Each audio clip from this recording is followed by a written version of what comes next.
अस्सलाम वालेकुम।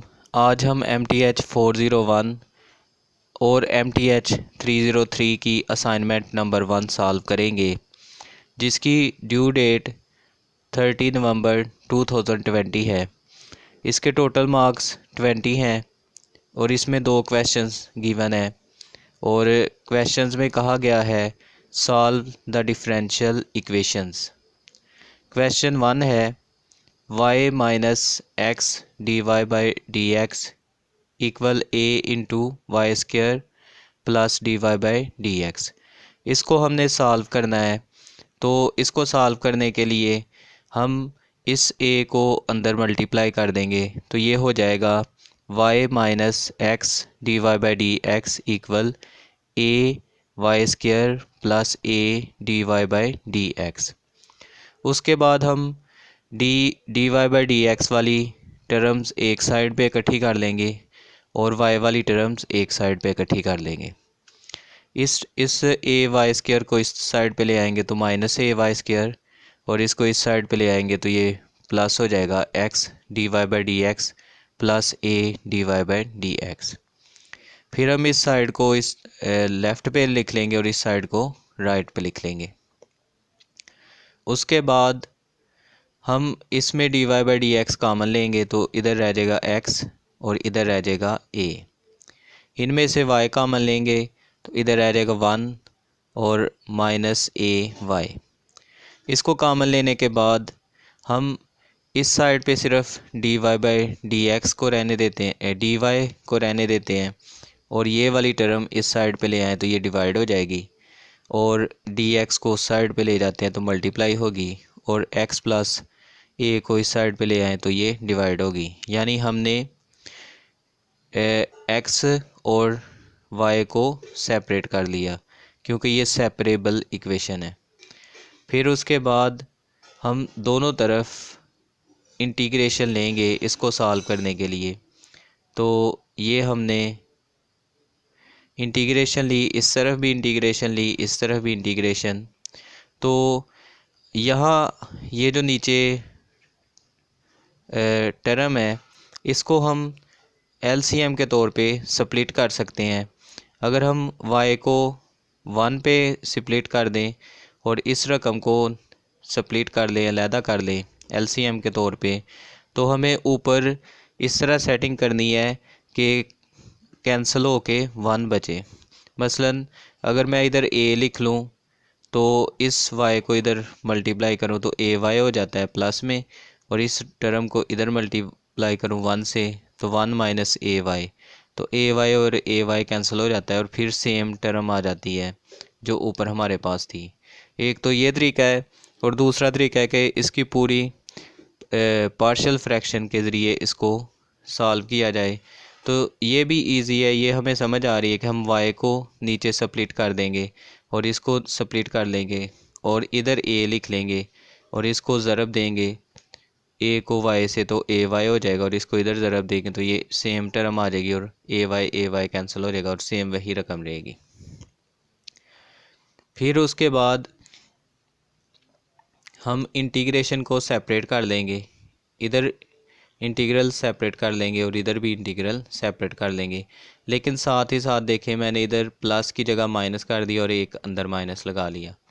इसकी वजह ये है कि एक हमारे पास फार्मूला होता है इंटीग्रल में कि नीचे कोई फंक्शन हो और ऊपर उसका डेरिवेटिव हो। तो जैसे यहाँ नीचे ये फंक्शन है और इसका डेरिवेटिव बनता है माइनस a, तो ऊपर इसका डेरिवेटिव भी मौजूद है। तो नीचे फंक्शन हो, जैसे यहाँ y फंक्शन है और y का डेरिवेटिव y के लिहाज से 1 आता है और ऊपर इसका डेरिवेटिव मौजूद है, तो ये नेचुरल लॉग ऑफ फंक्शन के इक्वल होता है। इस इंटीग्रल में इंटीग्रल का फार्मूला क्या है, नीचे फंक्शन हो और ऊपर उसका डेरिवेटिव हो तो नेचुरल लॉग ऑफ y हो जाएगा।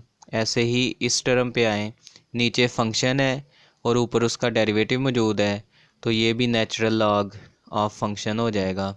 इसी तरह इस हिस्से पे आए, नीचे फंक्शन है और x का डेरिवेटिव 1 होता है, ऊपर जो है वो डेरिवेटिव 1 है, तो इसका भी नेचुरल लॉग हो जाएगा।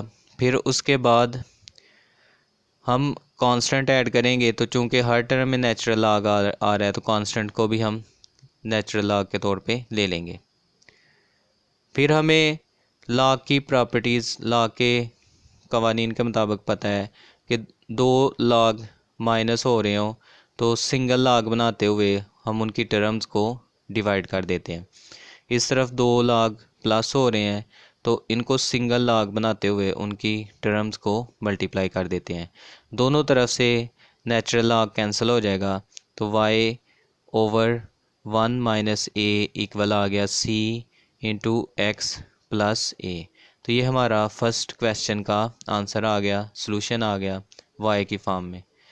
अब सेकंड क्वेश्चन हमें दिया हुआ है dy by D x plus secant x y equal tangent x. तो ये एक first order linear differential equation है जो इस फॉर्म की होती है dy by D x plus p x y equal q x. तो हम इसके साथ इसको कंपेयर करें तो पी एक्स इक्वल हो गया सीकन एक्स के और क्यू एक्स इक्वल हो गया टेन एक्स के। तो first order linear differential equation को सॉल्व करने का तरीका ये होता है कि पहले हम इसका इंटीग्रेटिंग फैक्टर निकालते हैं जिसको हम कोई भी नाम दे सकते हैं। यहाँ हमने यू एक्स नाम दिया है और ये इक्वल होता है e power integral p d x. तो ये इंटीग्रेटिंग फैक्टर का फार्मूला है। तो p यहाँ पे हमारा सीकन x है तो e power integral secant x dx हमने कर दिया। और सीकन x का इंटीग्रल हमें पता है ये होता है natural log secant x plus tan x। तो नेचुरल लॉग और e आपस में कैंसिल हो जाते हैं तो इंटीग्रेटिंग फैक्टर हमारे पास आ गया जो कि ux के इक्वल है सीकन x प्लस टेन x। फिर उसके बाद सॉल्यूशन का फार्मूला होता है। सॉल्यूशन का फार्मूला ये है कि y equal integral integrating factor जिसे हमने यू एक्स से ज़ाहिर किया है और क्यू एक्स डी एक्स और प्लस कांस्टेंट ऑफ इंटीग्रेशन और ओवर इंटीग्रेटिंग फैक्टर। तो इंटीग्रेटिंग फैक्टर की वैल्यू हमारे पास आई है secant x plus tan x. Q x ऊपर हमें पता है ये हमारा इक्वल था टेन एक्स के और डी एक्स के equal constant as it is. Integrating factor की value secant x plus tan x. अब हम टेन एक्स को अंदर मल्टीप्लाई कर दें तो ये हो जाएगा सीकन एक्स टेन एक्स और साथ ही इंटीग्रल अलहदा कर देंगे डी एक्स। इस टेन को टेन से मल्टीप्लाई कर देंगे तो ये हो जाएगा ten square x d x. Integral भी सेपरेट हो गया और सी ओवर में एज इट इज़ आ गया। सीकन एक्स टेन एक्स इसका इंटीग्रल होता है सीकन एक्स और ये हमें पता है टेन स्क्वायर इक्वल होता है फार्मूले के मुताबिक सीकन स्क्वायर माइनस वन और d x plus constant over में एज इट इज़ आ रहा है।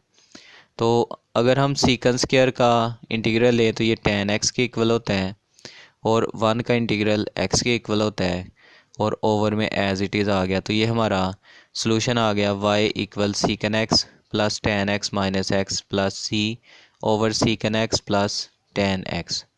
तो ये हमारा सेकंड क्वेश्चन था जिसका हमने सॉल्यूशन निकाला।